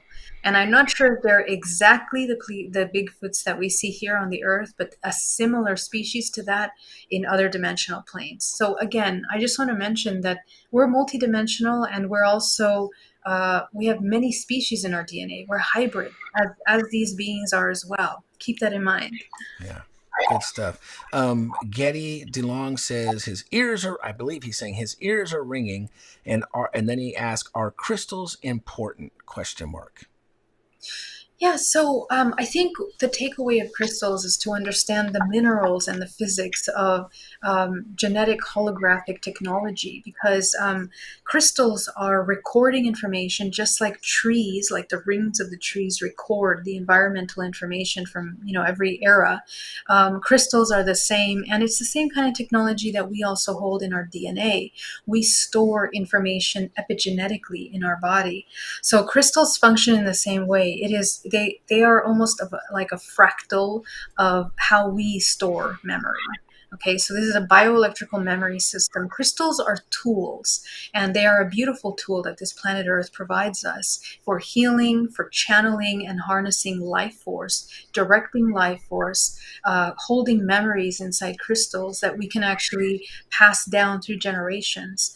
There are many ancient cultures that used crystals to store ancestral memories and then pass down to the generations. When the ancestor picks up the crystal, they can tap into those memories and get the information. So we also hold and we become activated. That would be the activation that is provided by these crystals to ourselves. But again, you are the user interface that provides all this access point of the tool. So remember that everything comes from you. You're kind of co-creating with these things, and it's really just a tool, an extension of your potential ability to tap into that. You get that? Get that, Getty? That was pretty good. That was pretty good. I loved it. Resonated with all of that. Is another question? Is Are you familiar with Darius J. Wright? Do you know who that is? Darius sounds familiar, but no, I don't think so. No, Okay, so the answer is no for now. Doesn't recall, and no, I no, I haven't don't. heard. I haven't heard of them. Sorry. Aaron's Energy 313 came on and said memory holders. I imagine she's speaking about the crystals of like what you just said. Okay. Yeah, That I'm not sure what that. If it's a specific term, I don't know that term. If it's a specific term, but yes, it would be a holder of memory. well, at least like what you just said. You can Yes. hold the crystal that your ancestors held and down basically download or have the impressions of that those memories. Exactly. Yeah, I resonate so much with amethyst crystals. I just love my amethyst crystals. Don't get me wrong, I got all kinds of crystals, Yeah. but I love my amethyst. It's Mhm. really strange. Well, it's not strange. It happens, but one of my amethysts inside of the bedroom, uh, something's been sucking the purple out of it, so it's becoming clear. It's not even sitting in the sun or any of that stuff. I told my wife, I said, "See, you got to stop worrying about stuff, man. This crystal's only got so much purple left in it." It's helping her though. It's clearing her up. That's amazing. I Exactly. love. Yeah. Let's see. So Tammy says, so I should use my crystals in that way. So sure, You yes, can. of course. Yeah. So when it comes to these things, I really invite people to use their intuition, and connect, and you listen to what is calling you and what's being called to be done with the crystal. You have to use your intuition. Yeah. Right. Since we don't have much time, I spoke about epigenetics in the beginning. Can you give a quick breakdown for those who may not know what that is, and just a just a brief, because we're on limited time here, about Yes. epigenetics and your Yeah. connection? So our DNA is like a library of information, and that library of information is like the crystal. It kind of records all of the happenings that have been coming down our ancestral lineage, illnesses, emotional traumas, habits. Emotional belief systems are all stored within our DNA.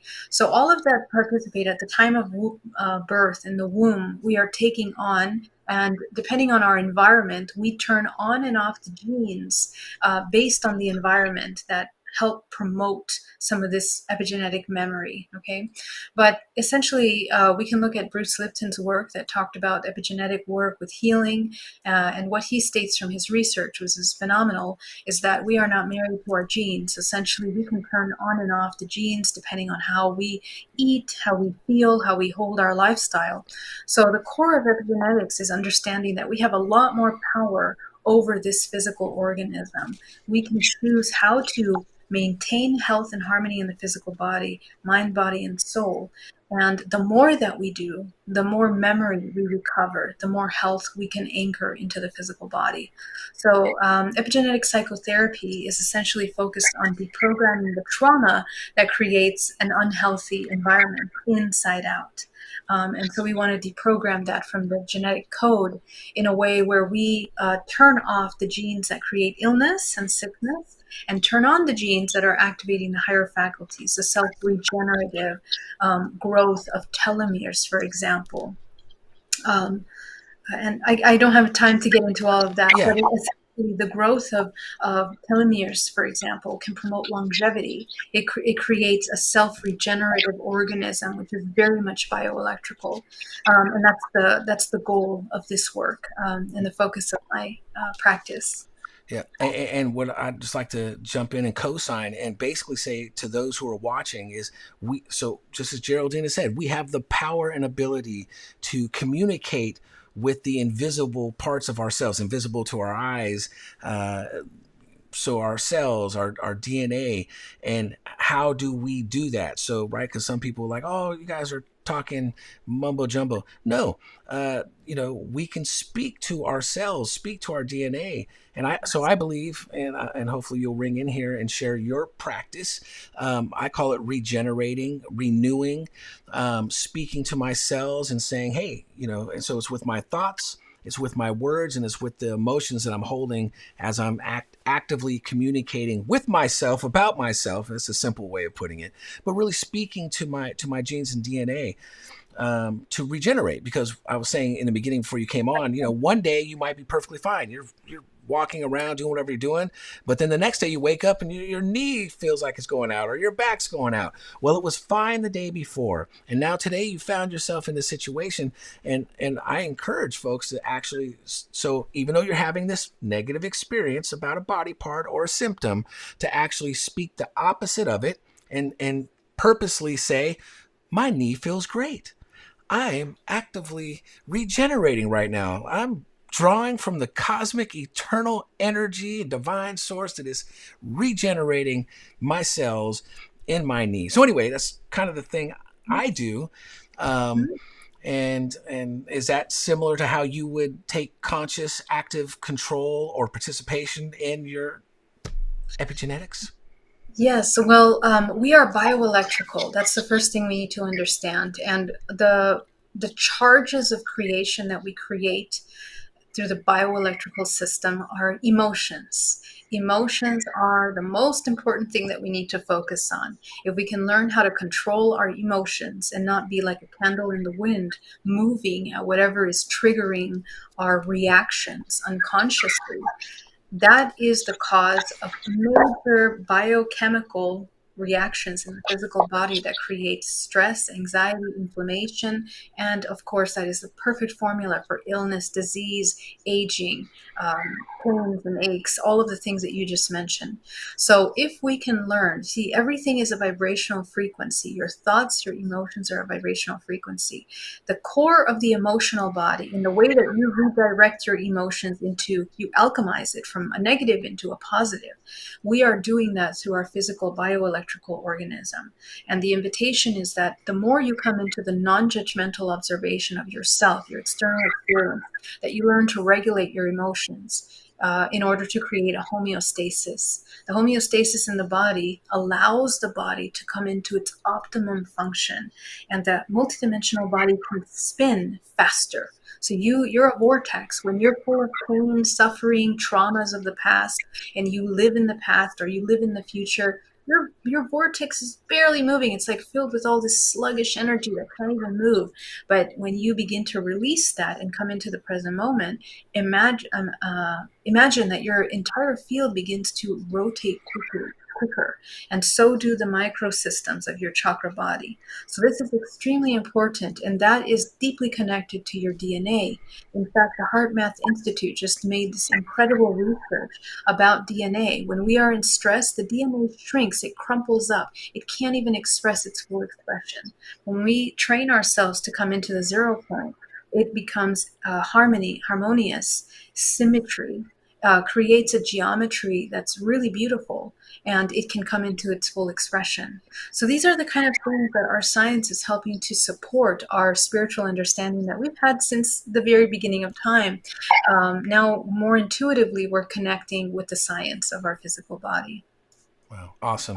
Well, I know you got to go, so I just will read a few comments and then let you sign off so you can get to, because you've got another program to do tonight. Yeah. So really quick, Aaron's Energy 313 actually said, follow Geraldine since her first session with Alba.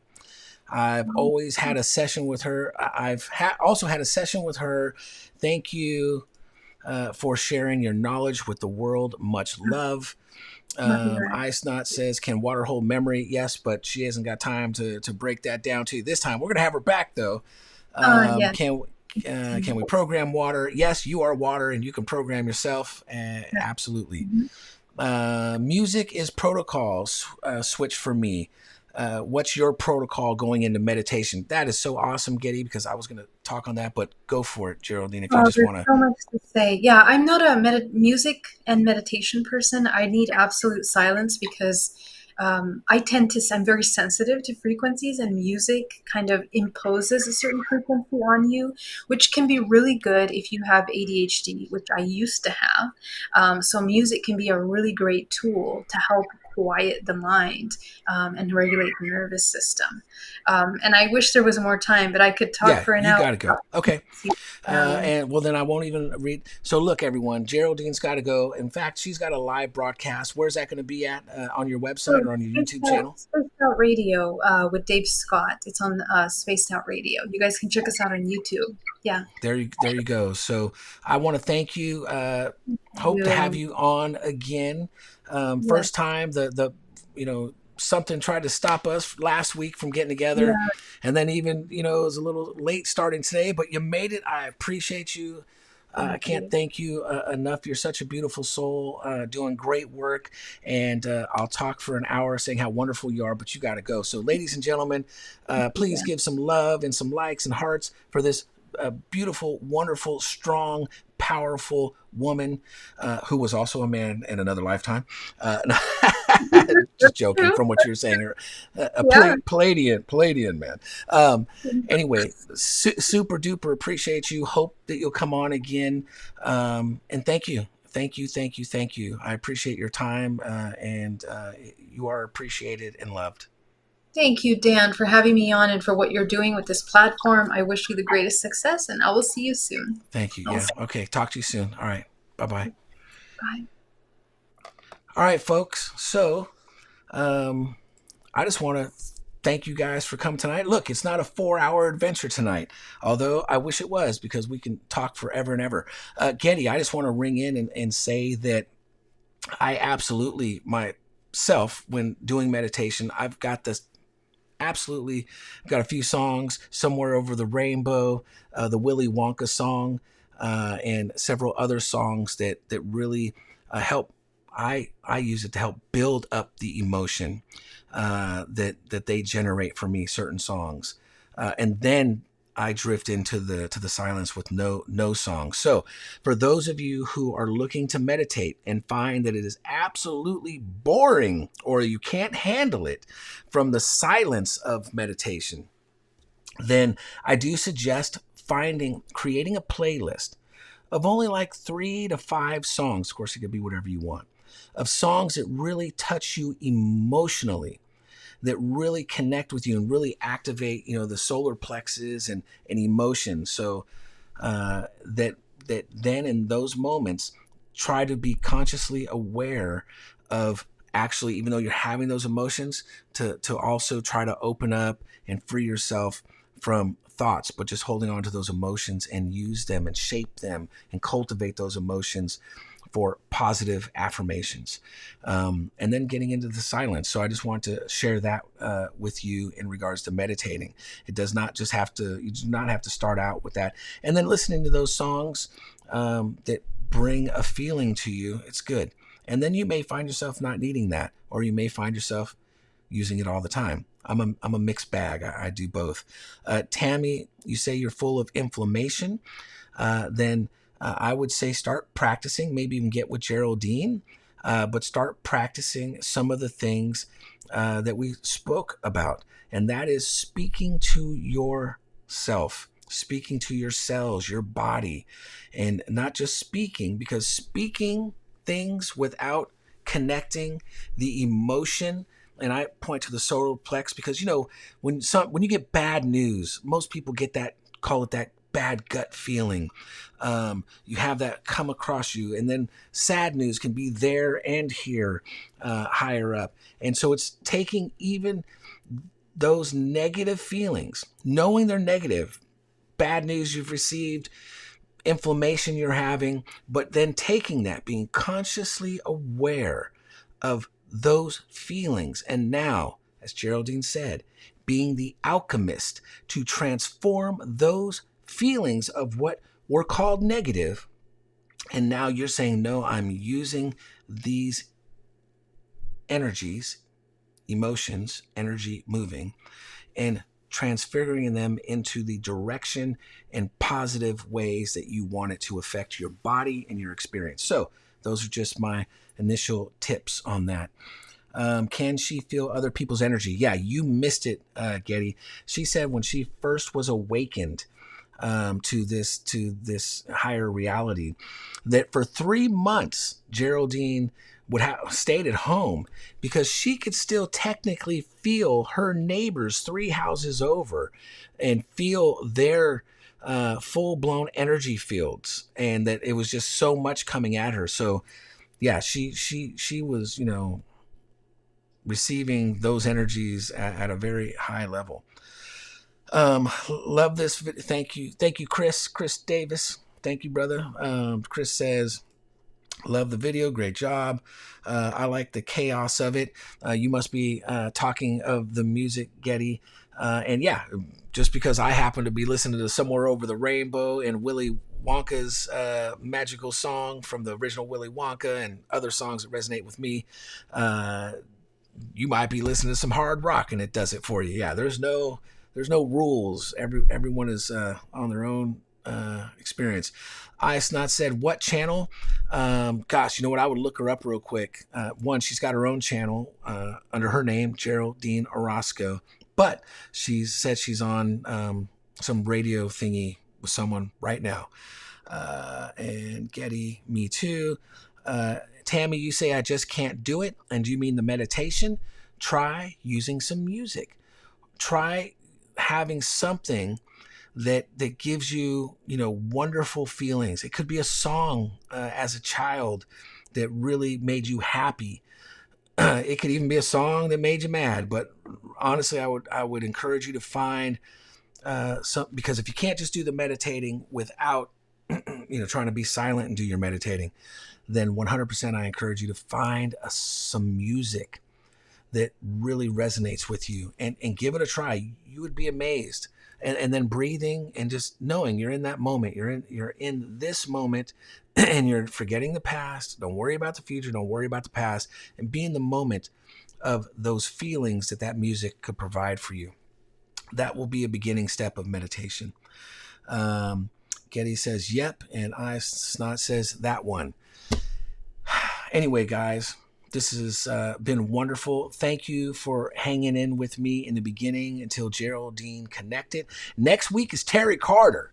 So if you are into ancient treasure and giants and just anything you can imagine, my brother Terry Carter is all over the map with such a well of knowledge that is so expansive. And so I'm so excited to have Terry on next week. So look out for that. Same bat time, same bat channel.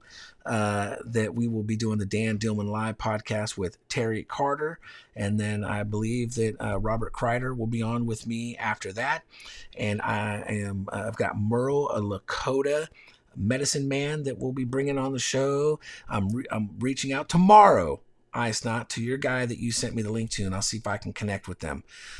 So yeah, that's right. Terry freaking Carter, the man, the myth, the legend. Anyway, thank you, Aaron, Aaron's energy. And I appreciate all of you. So everyone have a blessed night. Thank you so much for supporting. Once again, tell anyone that might be into this vibe, this energy that we got going on here. Next week, Terry Carter.